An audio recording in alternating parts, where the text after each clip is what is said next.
వాక్యంలో మీరు ఎక్కడ చూసినా శక్తి చేతనను కాక, బలము చేతనను కాక. మీకు ఎంత శక్తి ఉన్నా, మీకు ఎంత జ్ఞానం ఉన్నా, మీరు ఎంత తలాంతులు కలిగి ఉన్నా, ఆ ఆత్మ లేని ఎడల సమస్తం శూన్యం. ఆ ఆత్మ ద్వారా ఆ యొక్క బలం ఏంటో నువ్వు గ్రహించగలగాలి. సంసోను తన బలం ఏంటో మర్చిపోయాడు, తన బలాన్ని మర్చిపోయాడు. సంసోను లోకానికి దాసుడైపోయాడు,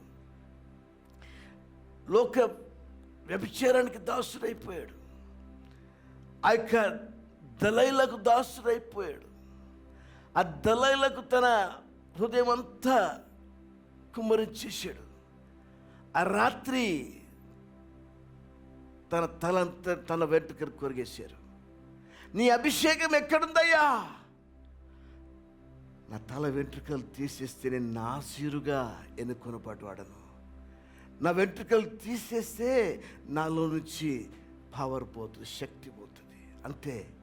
ఆ రాత్రి ఆ ఫిలిస్తీన్ల నాయకులకు, సర్దార్లకు చెప్పింది, రండి, ఈ రోజుతో మీరు అంతమంది చేస్తుంటే యొక్క నాయకుడు, ఇశ్రాయేలు నాయకుడు మీరు అంతమొందించవచ్చు. ఆ యొక్క సంసోను ఈ లోకపు ప్రలోభానికి, ఈ లోకపు భ్రమకు, ఈ లోకపు దురాశకు, ఈ లోకపు నీచత్వానికి తాను గురై ఒక వ్యభిచారికి దాసుడై తన అభిషేకాన్ని కోల్పోయాడు.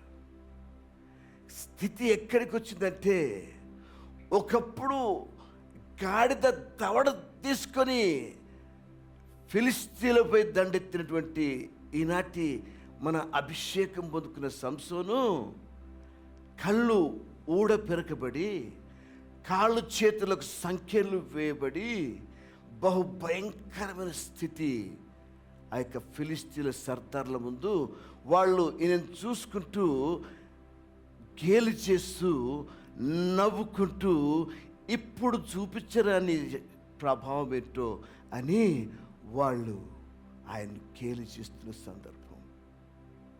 ఈరోజు ఏ అభిషేకంతో నువ్వు ఉన్నావో, ఏ తలాంతుతో నువ్వు దేవుడితో వాడబడ్డానికి ఎనుకబడ్డావు, ఏ శక్తితో ఈ లోకంలో శత్రువును లయపరచడానికి క్రీస్తు నీ హృదయంలో సింహాసనం వేసుకున్నాడు. ఆ స్థితిని బహుశా నువ్వు మర్చిపోయి ఆ సాతానుగాడు పెట్టే ప్రలోభాలకు, ఆ సాతానుగాడు కలిగేసే భ్రమలకు నీ జీవితాన్ని అప్పచెప్పుకొని శక్తి లేక దేవుడికి అవమానకరమైన స్థితికి నీ యొక్క అభిషేకాన్ని తొలగించుకున్నావేమో, తీసివేసుకున్నావేమో, అభిషేకాన్ని కోల్పోయావేమో. ఉదయం దేవుడు నీతో మాట్లాడుతున్నాడు. ఆ యొక్క ఫిలిస్తీన్ల సర్దార్లు ఆ యొక్క మంటపంలో వాళ్ళు ఆరాధించే, ఆ విగ్రహారాధన చేసే స్థలంలో, ఆ విగ్రహాలకు బలి అర్పించే స్థలంలో సంసోను నిలబెట్టారు. సంసోను అక్కడ ఉన్నటువంటి సైనికుడితో అంటాడు, యా కొద్దిగా నన్ను పక్కకు జరుపుంటాడు.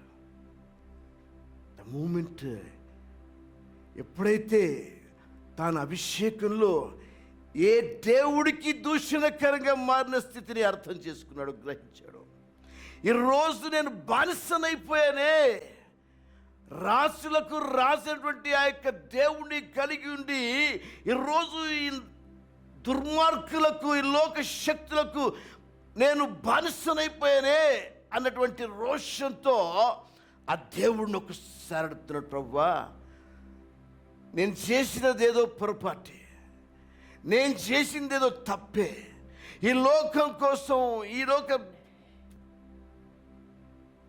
సంతోషం కోసం, ఈ లోక గొప్ప కోసం, ఈ లోకంలో నన్ను ఎవరో ఆరాధించాలన్న ఉద్దేశంతో, ఎవరో నన్ను ప్రేమించాలి, ఎవరో నన్ను మెచ్చుకోవాలన్నట్టు ఉద్దేశంతో పరమ తండ్రి నీ యొక్క అభిషేకానికి నేను వ్యతిరేకతను ప్రకటించిన.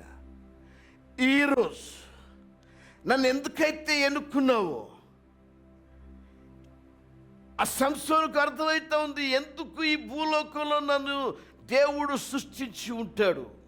ఫిలిస్తీయుల మరణార్థం, ఫిలిస్తీయులను సంహరించడానికి కదా నా దేవుడు తన అభిషేకాన్ని ఇచ్చి, అయ్యో కొట్టురాలైనటువంటి నా తల్లి గర్భంలో వేసి నన్ను నా తల్లి తండ్రి మనోహ పెంచుకుంటే నేను దిగజారిన స్థితి కదా, నా తల్లిదండ్రులకే అవమానం తెచ్చారే, నా యొక్క సృష్టికర్తకే అవమానం తెచ్చారే అన్న స్థితిని ఆ యొక్క మందిరంలో, ఆ యొక్క విగ్రహాలయంలో తాను గ్రహించి దేవుడితో ప్రార్థన చేస్తున్నాడు ఆత్మతో.